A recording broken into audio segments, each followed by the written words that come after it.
खंड अ में बहुविकल्पी प्रश्न देखेंगे जो कि 20 प्रश्न है, 20 नंबर के रहेंगे। तो इसमें पहला प्रश्न है कि शुक्ल योगीन लेखक हैं। तो शुक्ल योगीन लेखक जो है इसमें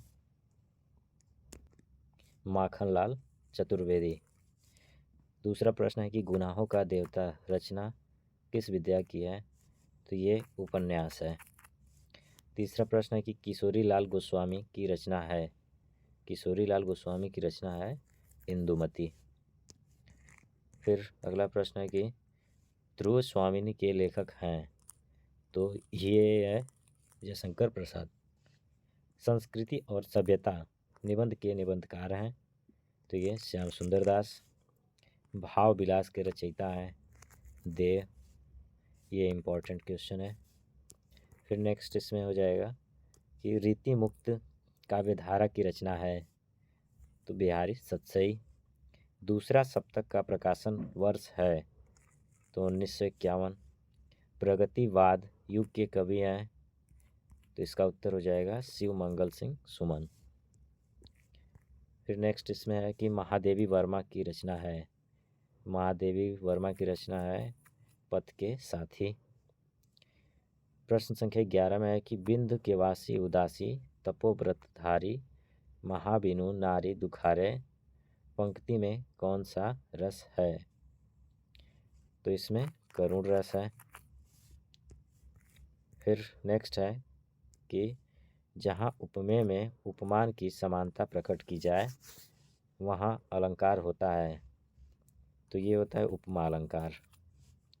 सोरठा छंद के दूसरे और चौथे चरण में मात्राएं होती हैं। तो इसका उत्तर हो जाएगा 13 मात्राएं। अपव्यय शब्द में उपसर्ग जुड़ा है। तो ये हो जाएगा अप। फिर नेक्स्ट प्रश्न है कि माता पिता में समास है। तो इसमें द्वंद समास है। समुद्र शब्द का पर्यायवाची शब्द नहीं है। तो इसमें हो जाएगा महीपति। ये तीनों हैं। 100 का तत्सम शब्द है। 100 यानी 100 का। तो ये सत हो जाएगा। फिर इसके बाद नेक्स्ट है कि तेसाम में विभक्ति और वचन है। तो तेसाम में षष्ठी विभक्ति और ये बहुवचन है। तुमसे सोया नहीं जा सकता वाक्य में वाच्य है। तो इसमें भाववाच्य है। विकारी पद नहीं है। तो विकारी पद जो होगा इसमें वो प्रतिदिन, ये नहीं है। इसके बाद देखेंगे वर्णात्मक प्रश्न खंड ब में। तो इसमें है कि निम्नलिखित में से किसी एक गद्यांश पर आधारित सभी प्रश्नों के उत्तर दीजिए। तो इसमें 2 गद्यांश दिए हुए हैं अथवा करके, एक क और एक ख। इन दोनों में से किसी एक का हम करेंगे और एक को छोड़ देंगे। तो आपको जो इसमें आसान लगे आप इसको कर सकते हैं। जैसे मैं इसमें ख वाला बताने जा रहा हूँ। ख का कि ईर्ष्या से बचने का उपाय मानसिक अनुशासन है। जो व्यक्ति ईर्ष्यालु स्वभाव का है उसे फालतू बातों के बारे में सोचने की आदत छोड़ देनी चाहिए। उसे यह भी पता लगाना चाहिए कि जिस अभाव के कारण वह ईर्ष्यालु बन गया है उसकी पूर्ति का रचनात्मक तरीका क्या है। जिस दिन उसके भीतर यह जिज्ञासा जागेगी उसी दिन से वह ईर्ष्या करना कम कर देगा। तो अब इसमें 3 प्रश्न दिए हैं। पहले में संदर्भ लिखना है गद्यांश का। दूसरे में दिया है कि लेखक ईर्ष्या से बचने के लिए किस आदत को छोड़ने को कहता है। और तीसरे में रेखांकित अंश की व्याख्या करना है। तो इसका उत्तर हम देखेंगे। पहले का उत्तर हो जाएगा कि संदर्भ प्रस्तुत गद्यांश हमारी पाठ्य पुस्तक हिंदी के गद्य खंड में संकलित पाठ ईर्ष्या तू न गई मेरे मन से लिया गया है। इसके लेखक श्री रामधारी सिंह दिनकर जी हैं। दूसरा है कि इस लेखक ईर्ष्या से बचने के लिए किस आदत को छोड़ने को कहता है। तो इसका उत्तर हो जाएगा कि लेखक कहता है कि ईर्ष्यालु स्वभाव वाले व्यक्ति को बेकार और फालतू बातों के बारे में सोचने की आदत छोड़ देनी चाहिए। ऐसा करने से वह ईर्ष्या से बच सकता है और अपने मन को शांत रख सकता है। इसके बाद तीसरा प्रश्न है कि रेखांकित अंश की व्याख्या कीजिए।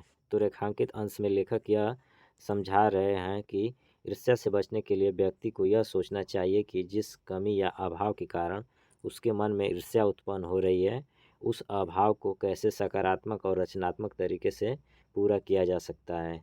जब व्यक्ति इस दिशा में सोचना शुरू करता है तो उसकी ईर्ष्या धीरे धीरे कम हो जाती है, क्योंकि वह अपने जीवन की कमियों को रचनात्मक रूप से पूरा करने का प्रयास करता है। तो ये हो गया ख का। और मैं इसमें क का भी बता देता हूँ, लेकिन आप दोनों में से सिर्फ एक करेंगे। तो यह है कि यह एक नैतिक और आध्यात्मिक स्रोत है जो अनंत काल से प्रत्यक्ष या अप्रत्यक्ष रूप से इस सारे देश में बहता रहा है। यह हमारा सौभाग्य रहा है कि हमने ऐसे ही एक मूर्त रूप को अपने बीच चलते फिरते हंसते रोते भी देखा है, और जिसने अमृत की याद दिलाकर हमारी सूखी हड्डियों में नई मज्जा डाल हमारे मृत प्राय शरीर में नए प्राण फूके और मुरझाए हुए दिलों को फिर से खिला दिया। वह अमृत तो सत्य और अहिंसा का है। इसमें भी पहले संदर्भ लिखेंगे और दूसरा प्रश्न है इन सब का उत्तर लिखेंगे। तो चलिए इसका भी उत्तर देखते हैं। तो पहले का उत्तर हो जाएगा इसमें जो कि हमको लिखना है संदर्भ। प्रस्तुत गद्यांश हमारी पाठ्य पुस्तक हिंदी गद्य में संकलित भारतीय संस्कृति नामक पाठ से उद्धृत है। इसके लेखक डॉक्टर राजेंद्र प्रसाद जी हैं। दूसरा प्रश्न है कि मानव मात्र के लिए वर्तमान में क्या आवश्यक हो गया है। तो इसका उत्तर हो जाएगा कि मानव मात्र के लिए वर्तमान में सत्य और अहिंसा अत्यंत आवश्यक हो गए हैं। ये नैतिक और आध्यात्मिक मूल्य मानव जीवन को सही दिशा दिखाते हैं और समाज में शांति एवं सद्भाव बनाए रखते हैं। इसके बाद तीसरा प्रश्न है। तीसरे में देखेंगे कि इसका उत्तर क्या होगा। रेखांकित अंश की व्याख्या कीजिए। तो इसका हो जाएगा कि प्रस्तुत पंक्ति में लेखक कहता है कि हमारे देश में प्राचीन काल से ही नैतिक और आध्यात्मिक स्रोत प्रवाहित होता आया है। उस प्रवाह को हमने अपने बीच साकार रूप में चलते फिरते हंसते रोते भी देखा है। उस प्रवाह में हमें अमृत की याद दिलाकर हमारे मृत प्राय शरीर में नई ऊर्जा का संचार भी किया है। उदाहरणार्थ महात्मा गांधी जैसे महान विभूति ने भारत को उसकी अमरता का फिर से स्मरण कराया। परिणाम स्वरूप निर्जीवनता की सीमा तक शिथिल पड़े भारत में एक बार फिर से नौ प्राणों का संचार हो उठा। ऐसा लगने लगा कि हमारे शरीर की सूखी हड्डियों में नवीन मज्जा भर गई। निराशा से मुरझाए हुए हमारे मन को आशा का संचार हो गया। तो इसका उत्तर देखने के बाद अब प्रश्न संख्या 22 में दिया है कि निम्नलिखित में से किसी एक पद्यांश पर आधारित सभी प्रश्नों के उत्तर दीजिए। तो इसमें भी दो पद्यांश दिए हैं अथवा करके क ख में। तो दोनों में से कोई एक आप लोग अपने कापी में लिखेंगे और मैं दोनों का उत्तर बता देता हूँ। तो पहला इसमें है कि अविगत गति कछु कहत न आवे, ज्यों गूंगे मीठे फल को रस अंतर्गत ही भावे। परम स्वाद सबहि सुनिरंतर, अमित तोष उपजावे। मन बानी को अगम अगोचर, सो जाने जो पावे। रूप रेख गुण जाति जुगति बिनु, निरालंब कित धावे। सब विध अगम विचारहि ताते, सूर सगुन पद गावे। तो इसमें भी 3 प्रश्न हैं। तीनों में पहले में संदर्भ लिखना है और इन सब का उत्तर देना है और रेखांकित अंश की व्याख्या। तो चलिए इसका भी उत्तर देखते हैं। पहले का उत्तर हो जाएगा संदर्भ में, यहाँ लिख लेंगे संदर्भ, फिर लिखना शुरू करेंगे कि हमारी पाठ्य पुस्तक हिंदी के काव्यखंड में संकलित पद शीर्षक से उद्धृत है, जो महाकवि सूरदास द्वारा रचित सूरसागर महाकाव्य से लिया गया है। दूसरा हो जाएगा दूसरे का उत्तर कि निर्गुण भक्ति को मन और वाणी से जाना नहीं जा सकता है, वह इंद्रियों से परे है। निर्गुण भक्ति को वही जानता है जो उसे प्राप्त करता है। इसके बाद तीसरा है जो रेखांकित का व्याख्या करना है कि सूरदास जी कह रहे हैं कि निर्गुण ईश्वर के स्वभाव में के बारे में कुछ कहा नहीं जा सकता। निर्गुण भक्ति वैसे ही जैसे गूंगे व्यक्ति को मीठा फल मन ही मन खूब अच्छा लगता है, वह उसका अत्यधिक स्वाद निरंतर लेता है, उसे असीमित संतोष भी प्राप्त होता है, लेकिन वह दूसरे की को बता नहीं सकता। इसके बाद दूसरा अथवा करके जो है दूसरा पद, इसको भी देखेंगे कि चल अंचल में झरझर झरते पथ में जुगनू के स्वर्ण फूल, दीपक से देता बार बार तेरा उज्ज्वल चितवन विलास, रूपसी तेरा घन केश पास। तो इसमें भी संदर्भ पहले में संदर्भ, फिर रेखांकित पद की व्याख्या और उपयुक्त पदांश में प्रयुक्त रस और अलंकार के नाम लिखने हैं। तो चलिए इसका भी उत्तर देखते हैं। तो इसका संदर्भ हो जाएगा कि प्रस्तुत पदांश हमारी पाठ्य पुस्तक हिंदी के काव्य खंड के महादेवी वर्मा द्वारा रचित निर्जा काव्य संग्रह से वर्षा सुंदरी के प्रति नामक शीर्षक से उद्धृत है। इसके बाद प्रश्न संख्या 23 है। इसमें संस्कृत से दिया है कि संस्कृत गद्यांश में से किसी एक का संदर्भ सहित हिंदी में अनुवाद कीजिए। तो इसमें भी दो दिया है, क और ख। इसमें भी हम कोई एक करेंगे। तो इसमें हम दोनों करेंगे, लेकिन कापी में आप केवल एक करेंगे। तो पहला है कि विश्वस्य स्रष्टा ईश्वर एक एव इति भारतीय संस्कृते मूलम विभिन्न मतावलंबन विविधय नामभिः एकम एव ईश्वरं भजन्ते अग्निः इंद्रः कृष्णः करीमः रामः रहीमः जिनः बुद्धः ख्रिस्तः अल्लाह इत्यादीनि नामीनि एकस्य एवं परमात्मनां शान्ति तव एव ईश्वरं जनाः गुरुः इत्यपि मन्यते। अतः सर्वेषां मतानां समभावः सम्मानश्च अस्माकं संस्कृतेः संदेशः। तो इसका उत्तर हम देखेंगे। इसका उत्तर हो जाएगा, इसमें सबसे पहले संदर्भ लिखना है। तो प्रस्तुत संस्कृत गद्यांश हमारी पाठ्य पुस्तक हिंदी के संस्कृत खंड में संकलित भारतीय संस्कृति पाठ से उद्धृत है। इसके बाद इसका हिंदी अनुवाद व्याख्या हो जाएगा कि ईश्वर ब्रह्मांड का निर्माता एक है और इस प्रकार भारतीय संस्कृति की जड़ है। विभिन्न धर्मों के लोग एक ही ईश्वर की अलग अलग नामों से पूजा करते हैं। अग्नि, इंद्र, कृष्ण, करीम, राम, रहीम, जिन, बुद्ध, क्राइस्ट, अल्लाह आदि एक ही परमात्मा के नाम हैं। उसी ईश्वर को लोग गुरु भी मानते हैं। अतः सभी मतों की समानता एवं सम्मान ही हमारी संस्कृति का संदेश है। 8वां वाले प्रश्न को भी करेंगे। तो इसमें दिया है कि एकदा बहवः जना ध्रुमयानम अर्वाह नगरम प्रति गच्छन्ति सम तेषु केचित् ग्रामीणाः केचित् नागरिकाः आसन् मौनं स्थितं तेषु एकः नागरिकः ग्रामीणाम् उपहसन् अकथयत् ग्रामीणाः अद्यापि पूर्ववत् अशिक्षिताः अज्ञाश्च सन्ति न तेषां विकासः अभवत् न च भवितुं शक्नोति। तस्य तादृशं जलपानं श्रुत्वा कोऽपि चतुरः ग्रामीणः अब्रवीत् भद्रनागरिक भवान् एक किश्चित् ब्रवीतु यतो हि भवान् शिक्षितः बहुज्ञः च अस्ति। तो इसका उत्तर देखेंगे संदर्भ सहित व्याख्या। तो इसमें हो जाएगा, संदर्भ हो जाएगा कि प्रस्तुत गद्यांश हमारी पाठ्य पुस्तक हिंदी के संस्कृत खंड में संकलित प्रबुद्धो ग्रामीणः नामक पाठ से लिया गया है।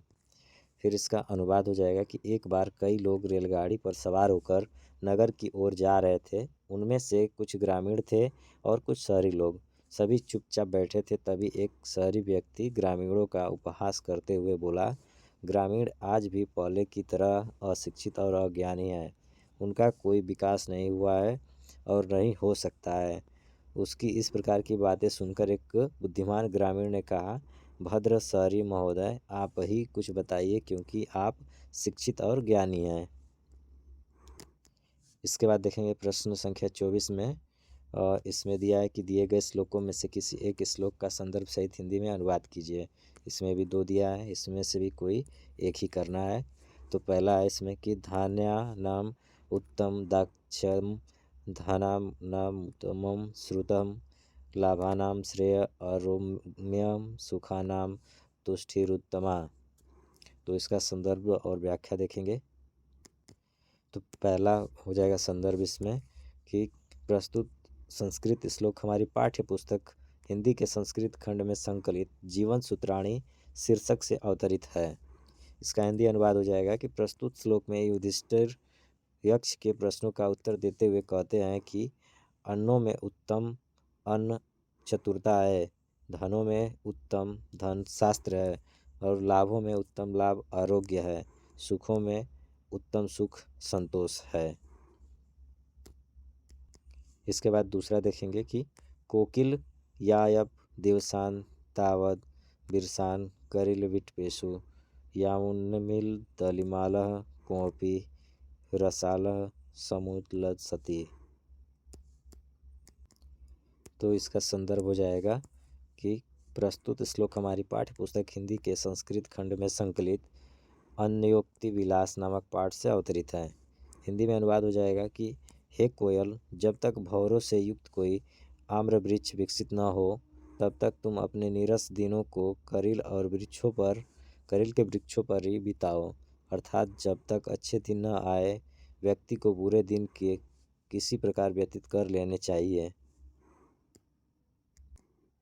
इसके बाद देखेंगे प्रश्न संख्या 25।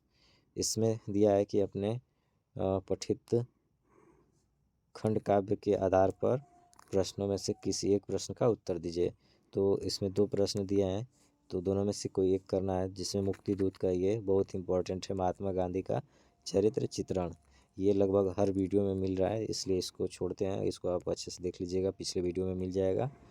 और इसके बाद इसमें आगे करते हैं, तो इसमें हो जाएगा कि 26 के क में है कि निम्नलिखित लेखकों में से किसी एक का जीवन परिचय देते हुए उनकी एक प्रमुख रचना का उल्लेख कीजिए। तो इसमें डॉक्टर राजेंद्र प्रसाद, रामचंद्र शुक्ल और भगवत शरण उपाध्याय। तो इसमें सबसे ज़्यादा इम्पोर्टेंट आचार्य रामचंद्र शुक्ल जी का हर बार पूछता है लगभग। और तो चलिए इसमें करते हैं।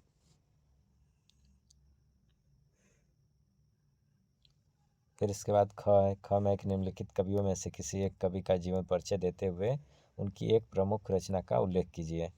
तो इसमें से तीनों लोग इम्पोर्टेंट हैं। इसमें तीनों लोग इम्पोर्टेंट हैं, मैथिली शरण गुप्त और माधवी वर्मा सूरदास। तो इसमें से हम आपको मैथिली शरण गुप्त या माधवी वर्मा का इस जीवन परिचय बता देते हैं। इसके बाद है 27 प्रश्न की अपनी पाठ्य पुस्तक के संस्कृत खंड की पाठ्य वस्तु से कंठस्थ कोई एक श्लोक लिखिए जो इस प्रश्न पत्र में न आया हो। तो इसका उत्तर हम लिखेंगे एक कोई श्लोक। तो श्लोक हो जाएगा कि बंधन मरण वापी ज्यो वापी पराजय अब यत्र समो वीर भावो ही वीरता।